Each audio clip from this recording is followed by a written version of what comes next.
നലിബത്തിൽ ആഭാർ, നമ്മളെ കിണറുകളൊക്കെ കുറച്ച് മാസങ്ങൾ മുമ്പ് അത് വറ്റി വരണ്ടുപോയിരുന്നു. വയബിസത്തിൽ അസ്ജാറു, മരങ്ങളൊക്കെ തോട്ടങ്ങളും നമ്മളെ കമുങ്ങുകളും തെങ്ങുകളും ഒക്കെ അതിന് വെള്ളം നനച്ചു കൊടുക്കുകയാണ്, അതൊക്കെ ഉണങ്ങിപ്പോയിരുന്നു.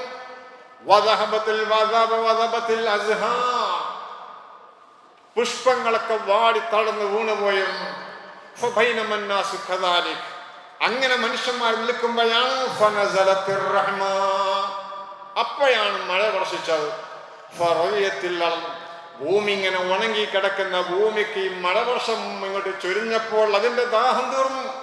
ഭൂമി ദാഹം തീർന്നു എന്ന് മാത്രമല്ല, ഭൂമിക്കടിയിൽ നിന്ന് ദാഹം തീർക്കാൻ നമുക്ക് വെള്ളം ഇങ്ങോട്ട് തന്നു. വജറത്തിൽ വാതി, തായ്വരകളൊക്കെ നിറഞ്ഞു ഒഴുകാൻ തുടങ്ങി.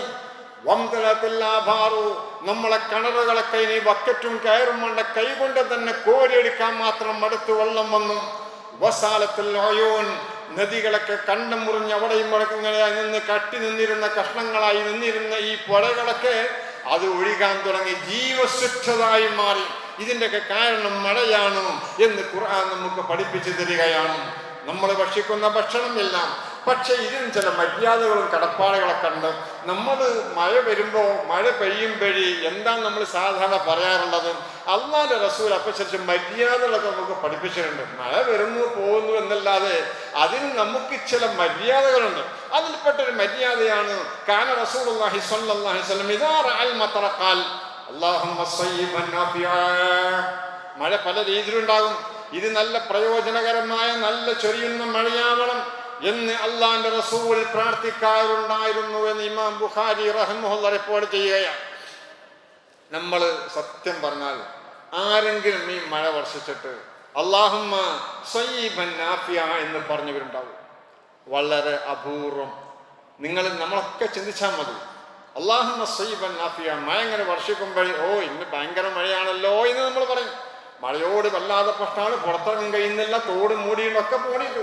പക്ഷെ നമ്മളൊരു മഴ വർഷിക്കുമ്പോൾ നമ്മളോട് സിറ്റികളൊക്കെ പാടെ ഇങ്ങനെ പറഞ്ഞിരുന്നെങ്കിൽ ഒരു പക്ഷെ നല്ല രീതിയിലാണ് മഴ ഉണ്ടാവുക. കാരണം നമ്മളൊക്കെ ഇങ്ങനെ അള്ളാഹിനോട് പറഞ്ഞു, പടച്ചോനെ അല്ലാഹുമ്മ സയ്യിബൻ നാഫിഅ. ഇമാം ബുഖാരി റിപ്പോർട്ട് ചെയ്ത ഹദീസായത്. അതേപോലെ തന്നെ മഹാനായ നബി സല്ലല്ലാഹു അലൈഹി വസല്ലം തങ്ങൾ പറഞ്ഞു, വല്ലാതെ മഴ കൂടി റോഡും തോടും പാലവും ഒക്കെ മുങ്ങി വീടുകളൊക്കെ വെള്ളത്തിൽ മുങ്ങുന്നൊരവസ്ഥ വന്നാൽ അപ്പോഴും നിങ്ങൾക്കുണ്ട് ഒരു പ്രാർത്ഥനയുണ്ട്. അത് അല്ലാഹുമ്മ ഹവാലൈനാ വലാ അലൈനാ, അല്ലാഹുമ്മ ഹവാലൈനാ വലാ അലൈനാ എന്നുള്ളൊരു പ്രാർത്ഥന നടത്തണമെന്ന് മഹാനായ പുണ്യ നബി സല്ലല്ലാഹു അലൈഹി വസല്ലം തങ്ങൾ പഠിപ്പിച്ചിട്ടുണ്ട്. നമ്മൾ ആരെങ്കിലും അങ്ങനെ വെള്ളം വല്ലാതെ വന്ന് പ്രയാസപ്പെട്ടപ്പോൾ പടച്ചോനെ ഇത് ഇങ്ങനെ വല്ലാതെ പോയാൽ ഞങ്ങളൊക്കെ വെള്ളത്തിനാകും, കന്നുകാലികളൊക്കെ ഒഴുകിപ്പോകും, അതുകൊണ്ട് ഹവാലൈന അല്ലാഹുമ്മ ഹവാലൈന ലാ അലൈന വലാ അലൈന എന്ന് അത് നമുക്ക് പ്രാർത്ഥിക്കാനുള്ളതാണ്. ഇങ്ങനെയുള്ള ചില മര്യാദകളൊക്കെ, ഈ അനുഗ്രഹങ്ങൾ വർഷിക്കുന്ന മഴ വരുമ്പോൾ നമ്മൾ പറയണം. ഒരുപക്ഷെ ശക്തമായ കാറ്റടിക്കും, അപ്പോഴും പുണ്യനബി പഠിപ്പിച്ചു തന്നിട്ടുണ്ട് കാറ്റടിക്കുമ്പോഴും. അപ്പോൾ ഭയങ്കര കാറ്റാണല്ലോ, അവിടെ മരം പുഴകി വീണു, ഇവിടെ വീണു, ഇത് പറയാതെ അല്ലാഹുമ്മ ഇന്നി അസ്അലുക ഖൈറഹ വ ഖൈറ മാ ഫീഹാ വ ഖൈറ മാ ഉർസിലത് ബി വഅഊദു ബിക മിൻ ശർരിഹാ വ ശർരി മാ ഫീഹാ വ ശർരി മാ ഉർസിലത് ബി. ഈ ഒരു കാറ്റ് അടിക്കുമ്പോൾ നോക്കൂ, നിങ്ങൾ പുണ്യനബി പഠിപ്പിച്ചത്. നമ്മളൊരു നല്ല കൊടുങ്കാറ്റടിക്കുമ്പോൾ മരങ്ങളും തെങ്ങും കമുങ്ങും ഒക്കെ വീണു പോകുന്ന സന്ദർഭം വരുമ്പോൾ നമ്മൾ പടച്ചോനെ എന്ന് പറയും. പക്ഷേ ഒരു ചോദ്യം അല്ലാഹുവിന്റെ റസൂൽ അവിടെ പഠിപ്പിച്ചത്, ഇന്നി അസ്അലുക ഖൈറ, പടച്ചോനെ ഈ കാറ്റ് നല്ലതാണ്, അതിന്റെ ഖൈർ ഈ സസ്യങ്ങളുടെ പാരാഗണം നടക്കാനും അതുപോലെ തന്നെ അന്തരീക്ഷം തണുക്കാനൊക്കെ കാറ്റ് നല്ലതാണ്. പക്ഷെ അതിന്റെ ഖൈർ ഞാൻ നിന്നോട് ചോദിക്കുന്നു.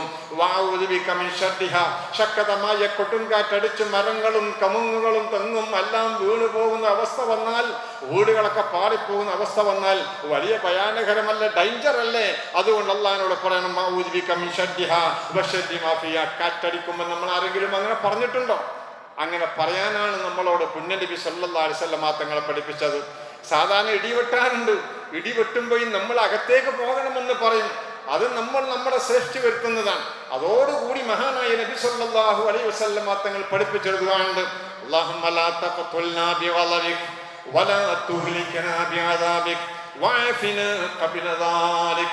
പടച്ചോനെ ഞങ്ങളെ കൊല്ലല്ലേ, ബിഗളബിക നിന്റെ ദേഷ്യം കൊണ്ട് ഞങ്ങളൊന്നും കൊന്നൊടുക്കല്ലേ, വലാ തുഹ്ലികനാ ബിഅദാബിക നീ നിന്റെ ശിക്ഷ കൊണ്ട് ഞങ്ങൾ കൊന്നൊടുക്കല്ലേ, ഞങ്ങൾ നശിപ്പിക്കല്ല പടച്ചവരെ എന്നുള്ള പ്രാർത്ഥന. എത്ര പ്രാർത്ഥനയായി. നല്ല മഴ പെയ്യുമ്പോഴേ അല്ലാഹുമ്മ സയ്യിബൻ നാഫിഅ, അനുഗ്രഹമായ പെയ്യുമ്പോൾ മഴ പെയ്യുമ്പോൾ ഇങ്ങനെയാണ് പറയേണ്ടത്. അതുപോലെ തന്നെ വല്ലാതെ കൂടിയാൽ അല്ലാഹുമ്മ ഹവാലൈന വലാ അലൈനയാണ്. ശക്തമായ കാറ്റടിക്കുകയാണെങ്കിൽ അല്ലാഹുമ്മ നസ്അല ഖൈറഹാ വ ഖൈറ മാ ഫീഹാ വ നഊദു ബിക മിൻ ശർരിഹാ വ ശർരി മാ ഫീഹാ എന്ന് പറയണം. ഇടിവെട്ടുന്ന ശക്തമായ ഇടി ഇറങ്ങി പൊട്ടുന്നത് കേട്ടാൽ അല്ലാഹുമ്മ ലാ തഖ്തുൽനാ, അല്ലാഹുവേ ഇത് ഭയാനകമാണ്, ഇടിമന്നേറ് വലിയതാണ്, എവിടെയും ഒരു സേഫ്റ്റി, എവിടെയും നിന്നാലും എവിടെയും അത് വരാൻ സാധ്യതയുണ്ട്. അതുകൊണ്ട് പടച്ചോനെ ഞങ്ങളെ നീ നശിപ്പിക്കല്ലേ എന്ന് പറഞ്ഞുകൊണ്ട് അള്ളാഹിനോട് ദുആ ചെയ്യണം. നോക്കൂ നിങ്ങൾ, നമുക്ക് കാലാവസ്ഥ മാറ്റം വലിയതല്ലേ? അള്ളാഹിന്റെ കുദറത്താണ്, അള്ളാഹിന്റെ ഖദറത്താണ്. ഒരു കാലത്ത് നല്ല തണുപ്പ് കാലം, പിന്നെയോ ചൂട് കാലം, രണ്ടിൻ്റെയും ഇടയിലുള്ള സമയം വസന്തകാലം. ഈ ഒരു വസന്തകാലം മഴയൊക്കെ കഴിഞ്ഞ് ഓണക്കാ വരാൻ പോണത്. അപ്പോൾ ഈ പുഷ്പങ്ങളൊക്കെ പൂക്കണമെന്നാണ്. അത് നല്ല മഴ പെയ്ത് എല്ലാം കഴിഞ്ഞ് അതിൻ്റെ ഫലങ്ങൾ ഇങ്ങനെ വന്നിട്ട് അതിൽ നിന്ന് പുഷ്പിക്കുമ്പോൾ ആ പുഷ്പങ്ങളാണ് ഓണാഘോഷവുമായി ബന്ധപ്പെട്ടുകൊണ്ടുള്ള ഒരു സംഭവം ഉള്ളത്. അത് ഇനി വരാൻ പോണത് അങ്ങനെയാണ്. മഴയൊക്കെ കഴിയുമ്പോൾ കാലാവസ്ഥയൊക്കെ മാറിക്കൊണ്ടിരിക്കുന്നത് വേറെ വിഷയമുള്ളത്.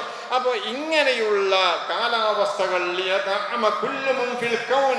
എല്ലാവർക്കും അതിലൂടെ സുഖ സൗകര്യങ്ങളാണ് പടച്ച തമ്പുരാൻ നമുക്ക് കാണിച്ചു തന്നിട്ടുള്ളത് എന്ന് അള്ളാഹിന്റെ റസൂൽ നമുക്ക് പഠിപ്പിച്ചിരുന്ന കാര്യങ്ങളാണ് ഇതൊക്കെ. ഈ കാണുന്ന അവസ്ഥകൾ, കാലാവസ്ഥ, ഇതൊക്കെ നമുക്ക് വേണ്ടിയാണ്.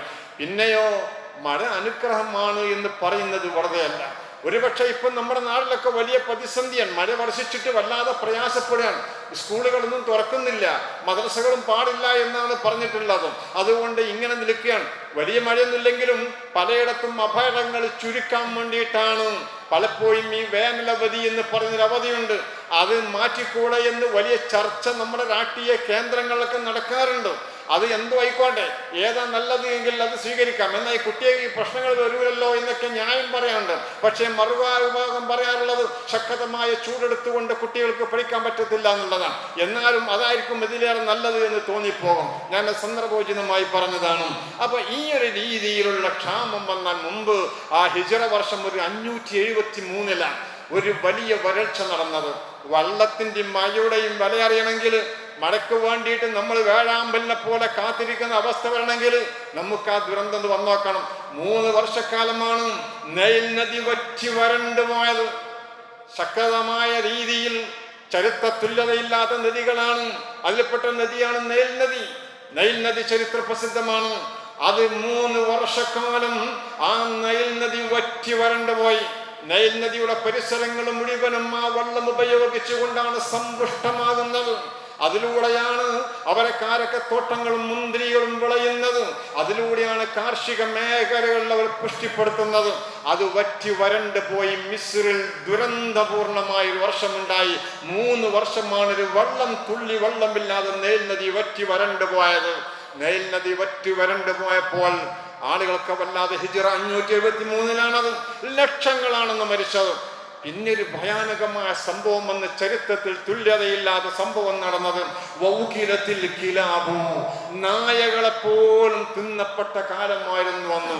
ഒന്നുമില്ല, പച്ച പിടിച്ച ഒന്നുമില്ല, ഒന്നും തിന്നാനില്ല, ഒന്നും കിട്ടാതെ വന്നപ്പോൾ നായകളെ ഒറ്റയാടി പിടിച്ചുകൊണ്ട് തിന്നു വിശ്വാസികൾ.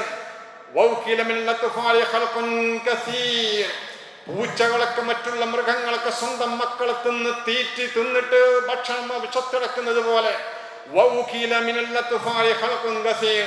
ഇതൊക്കെ തുല്യതയില്ലാത്ത ചരിത്രമാണ്. അഥവാ മിസ്രിൽ കുട്ടികളെ തിന്നേണ്ട അവസ്ഥയിലേക്ക് വന്നു. അല്ലെങ്കിൽ പാപ്പന്മാരും മരിക്കും. ഉപ്പയും ഉമ്മയും തിന്നത് കുഞ്ഞിനെയാണ്. എല്ലാം തീർന്നു. പിന്നീട് മനുഷ്യന്മാർ പരസ്പരം മൃഗങ്ങളെ പോലെ അങ്ങോട്ടും ഇങ്ങോട്ടും കടന്നാക്രമണം നടത്താനും അങ്ങനെ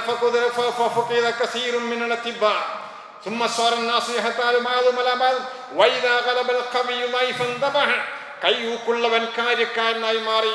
അവന്റെ കയ്യിലൊതുങ്ങത് മുഴുവനും ഇന്ന് സിംഹത്താൻ മാൻ പാടകളെ പിടിച്ചു തിന്നുന്നത് പോലെ മനുഷ്യന്മാർ കയ്യിലൊതുങ്ങാവുന്നവരെ മുഴുവനും പിടിച്ചു തിന്നാൻ തുടങ്ങി. ഇത് ചരിത്രത്തിന്റെ ഏറ്റവും ഇരുണ്ട ഒരു കാലഘട്ടമായിരുന്നു.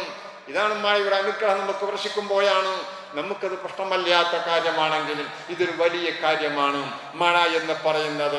ഈ ഒരു രീതിയിലൊക്കെ അള്ളാഹുവിന്റെ പരീക്ഷണങ്ങൾ ലോകത്ത് വന്ന് നമ്മൾ കണ്ടതാണ്.